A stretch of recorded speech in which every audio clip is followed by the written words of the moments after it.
LSDM akuzon pushtetin se më shumë se 5 javë pas krizës shëndetësore në Gostivar, ende nuk ka asnjë përgjegjës për rastin e ujit të ndotur dhe rreth 5.000 qytetarëve të hospitalizuar.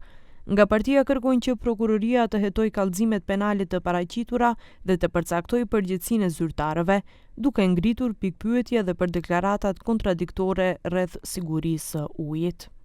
Barаме итно обвинителството да постапи по кривичните пријави кои ги поднесе СДСМ.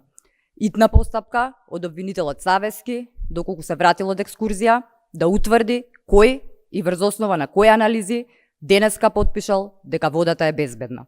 СДСМ нема да дозволи овие случаи да бидат ставени во фиока.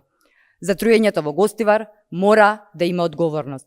LSDM kërkon pashtu edhe publikimin e analizave zyrtare të ujit dhe thotë se për rastin duhet të ketë përgjegjësi politike dhe penale. Nga VMRO-DPMN u kundërpërgjigjen, duke akuzuar LSDM-n se po përhap gënjeshtra dhe panik te qytetarët, duke thënë se uji në Gostivar është i sigurt. Ironizuan me kryetarin e LSDM Venko Filipçe, duke thënë se i ka rënë dielli në kokë në Egje, andaj bën mirë të kthehet pasi partia është orientuar dhe ndodhet në kaos. Прво, факт е дека водата е безбедна за пиење во Гостивар. Сите надлежни институции во соодветен рок ги направија сите неопходни испитувања и вчера се покажа дека водата е безбедна за пиење.